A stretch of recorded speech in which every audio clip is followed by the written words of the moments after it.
Assalamualaikum warahmatullahi wabarakatuh untuk sahabat peternak di seluruh Indonesia. Kali ini kita akan membahas seputar breeding domba ya. Ini yaitu indukan yang melahirkan kemarin sore. Yang kita bahas kali ini adalah suka duka dari indukan yang melahirkan. Indukan melahirkan itu kadang-kalanya ada yang waktu-waktunya malam, kadang pagi, kadang siang, kadang sore. Kadang kalau malam itu yang susah, harus bergadang itu. Tapi ketika siang atau sore mungkin tidak terlalu risiko karena tidak bergadang.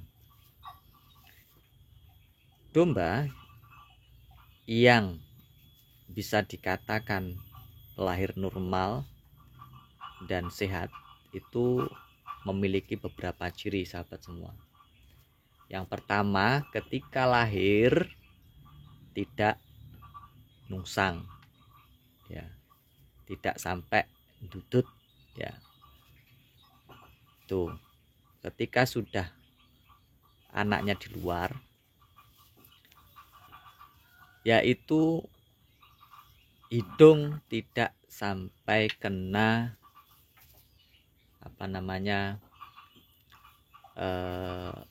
selaput dari ketuban, itu tidak tertutup, itu insya Allah selamat.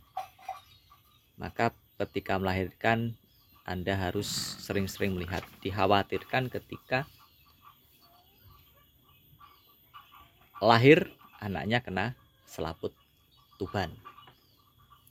Ketika dilihat dirasa tidak ketutup, maka itu bisa dikatakan selamat.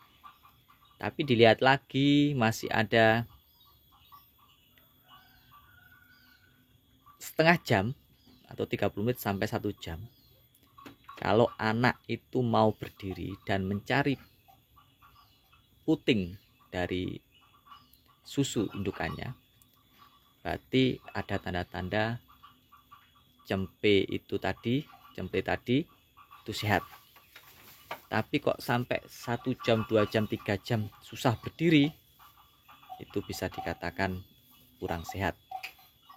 Nah, terus anak indukan yang indukan yang baik itu adalah ketika anaknya lahir itu segera didilati ya, didilati kalau orang Jawa mengatakan seperti itu, sampai benar-benar anaknya bisa berjalan.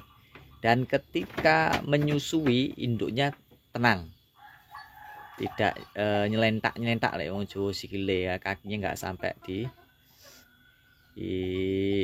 sempar-sempar ya. Itu berarti indukan seperti indukan yang bagus ya. Kalau sudah menyusu maka sudah dipastikan anak akan sehat, akan selamat. Itu seperti itu trik-triknya salah satunya. Terus untuk mengetahui kesuksesan dari kelahiran itu tadi juga, ketika kandang, ini kaitannya kandang minimal harus cukup lebar, jangan terlalu sempit. Karena kalau sempit, itu pengalaman yang sudah terjadi, ketika anak sudah di luar, sudah keluar, itu anaknya terinjak-injak. Kalau sudah terinjak-injak, risiko mati atau risiko gagal ada. Nah ini makanya harus cukup lebar ketika untuk berputar, nggak sampai terinjak anaknya. Ketika anaknya menyusu tidak sampai terinjak juga, karena kondisi seperti itu butuh tempat yang cukup luas. Karena ketika melahirkan itu, ketika awal melahirkan itu indukannya itu munyer ya, itu posisi seperti itu. Kalau lokasi sempit maka sudah dipastikan akan terinjak. Itu sudah seperti itu. Kalau sudah terinjak sudah pasti risiko tinggi pada kematian. Terus yang berikutnya ya, untuk mengantisipasi ketika domba indukan mau melahirkan, putingnya itu sudah merah keras dan pada pangkalnya itu sudah membesar, juga merah mengeras. Itu tanda-tanda domba itu mau melahirkan. Kalau sudah seperti itu, selain tempat sudah disiapkan seperti itu ya sahabat semua, maka di alas bawahnya diupayakan dikasih rumput atau dikasih jerami.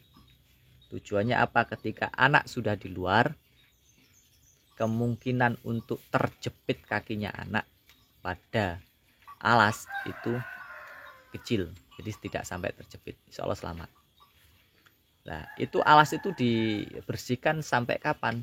Sampai benar-benar anaknya itu sudah kuat, sudah lincah, sudah tidak berisiko kejepit. Tuh, dok, kenapa kok masih di atas, kok tidak ditaruh di tanah? Kalau ditaruh tanah itu, kalau tempatnya tidak disediakan juga terlalu lari-lari induknya, nanti juga susah. Nah, kalau tanah juga harus, lokasinya harus disekat ya secukupnya, yang penting lebar untuk bisa gerak ketika melahirkan. Itu kalau di tanah. Tapi kalau di tanah yang sekiranya terlalu lebar juga nanti lari-lari, karena butuh penyesuaian indukan tersebut.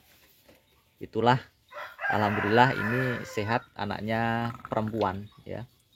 Ini perpaduan crossingan, indukan crossingan dengan indukan crossingan dengan pejantan sopas. Ini hasilnya seperti itu. Kakinya besar-besar, kepalanya cukup besar. Ini ya. Itu seperti itu ya. Ya, semoga dengan seperti ini bermanfaat. Oh ya, ada tambahan lagi sahabat semua.